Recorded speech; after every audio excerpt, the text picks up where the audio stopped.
Drama serial समझौता में आज की एपिसोड में वकार साहब की तबीयत बहुत ख़राब होती है। वो अपनी बेटी शानज़े को आवाज़ देते हैं और उसे कहते हैं कि मुझे दवाई खिलाओ। शानज़े उनको दवाई खिलाती है तो वो उन्हें कहते हैं कि तुम कहाँ चली जाती हो, तुम हर वक्त मेरे पास रहा करो, तुम ही मुझे दवाई खिलाया करो और मुझे किसी कमरे में ना भेजा करो।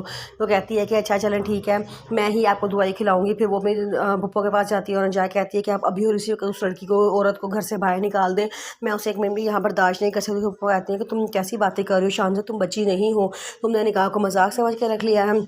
इसमें शानज़े कहती है कि मैं अपनी तरफ से बात नहीं कह रही, पापा की भी यही ख्वाहिश है, वो नहीं शादी करना चाहते, इससे रखना चाहते इसको अपने घर में, और मैं भी अपनी माँ की जगह किसी को बर्दाश्त नहीं कर सकती। जिस पे उसकी पप्पा कहती हैं कि बस कर दो शानज़े, बहुत हो गया है, तुम लोगों ने शादी के निकाह को मजाक समझ रखा है। उस लड़की की ज़िंदगी मजाक है कि जब दिल किया उसको अपनी ज़िंदगी में ले आए, जब दिल किया उसको अपनी ज़िंदगी से निकाल दिया। और वो कहती हैं कि मैं जाके खुद वकार से बात करती हूँ। वकार के पास जाती हैं और उसको जाके बहुत डांटती हैं कि तुमने नरगिस की सिर्फ इतनी सी बात है बेइज्जती कर दी कि उसने मुनज़्ज़ा का सूट पहना हुआ था, कितनी बुरी बात है। वो क्या सोचती होगी कि हम लोगों ने ऐसी तरबियत की है तुम्हारी कि तुम इस तरह की हरकतें कर रहे हो। और वो कितना अफसरदा हुई है यहाँ से, और शानज़े कह रही है कि तुम मुझसे अपनी ज़िंदगी से निकालना चाहते हो, तुमने निकाह को क्या कोई मजाक समझ के रख लिया है कि किसी को जब दिल किया किसी को अपनी ज़िंदगी में ले आए, जब दिल किया अपनी ज़िंदगी से उठा के बाहर फेंक दिया। उसकी भी कोई इज़्ज़त है, उसकी भी कोई मकाम है माशरे में।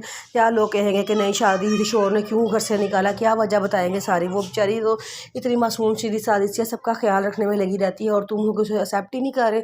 सब कुछ तुम्हारी मर्ज़ी से हुआ था, अब ये ना कहना कि मुझसे गलती हो गई थी या मैंने भूल अनजाने में ये काम कर दिया था। सब कुछ तुम्हारी मर्ज़ी से हुआ था, तुम्हारी शादी, तुम्हारा रिश्ता, सब कुछ तुम्हारी मर्ज़ी से। अब तुम पीछे क्यों हट रहे हो, क्यों उस लड़की की ज़िंदगी को तमाशा बना दिया है। वो उसको बहुत डांटती हैं और डांट डूंट के कमरे से बाहर चली जाती हैं। शानज़े अपनी दोस्त को फ़ोन करती है और उसकी बड़ी बेइज्जती करती है। कहती है कि तुम हमेशा नरगिस आंटी की साइड लेती हो, वो मेरी माँ नहीं है, मैं उनको अपने घर में बर्दाश्त नहीं कर सकती, तुम समझती क्या हो खुद को है। उसकी दोस्त कहती है कि यार क्या हो गया है, मैं तुम्हारी दोस्त हूँ, तुम मुझे क्यों अपना दुश्मन समझती हो। वो कहती है कि हाँ तुम हो, तुम्हें दुश्मन, तुम मेरी कोई दोस्त नहीं हो। उससे बड़ी बेइज्जती करके बदतमीजी करके फ़ोन बंद कर देती है। मेहरीन जब अपनी मामा के घर जाती है तो उसकी मामा कहती है कि बेटा तुम चुप चुप सी हो, परेशान हो, क्या बात है, कोई वजह है, कोई घर में बात हुई है, मुझे बताओ, मैं तुम्हारी माँ हूँ। इसमें वो कहती है कि नहीं मामा कोई ऐसी वजह बात नहीं है, कोई वजह नहीं है। तो उसकी मम्मा कहते हैं कि देखो बेटा, घर बसाने के लिए लड़की को बड़ी कुर्बानियाँ देनी पड़ती हैं और बड़े से मौक़ों पे खामोश रहना पड़ता है।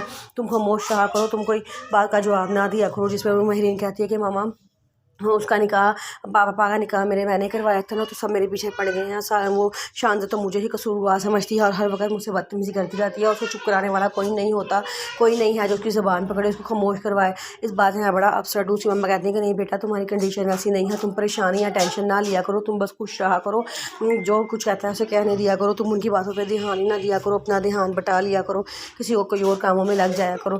तो कहती है अच्छा। नरगिस बड़ा उदास ही होती है, उसको अपना वकार का रवैया याद आता है, बड़ा रो रही होती है। फिर उसको अपना पहला शोर का रवैया याद आता है जो उसे इंतहाई बदतमीज़ी करता था और आधी आधी रात को दूसरी लड़कियों से बातें करता था। जब वो देखती थी तो उसको डांटता था, उसको मारता था। फिर उसको वो भी याद आता है कि एक दफ़ा वो बड़ा तैयार होकर शादी में जाने के लिए आई थी, उसे शादी में उसको ले जाने से इनकार कर दिया था। तो वो आगे से नरगिस ने कहा था कि मैं आपकी दोस्त की शादी में जाने के लिए तैयार होकर आई हूँ। तो वो कहता है कि नहीं तुम अंदर दफ़ा हो जाओ, मैं जाना होगा तो मैं खुद ही चला जाऊँगा। ये सारी बातें सुनती है और वो बड़ी दुखी रहती है कि मेरे का कसूर है कि मुझे ही हमेशा समझौता करना पड़ता है।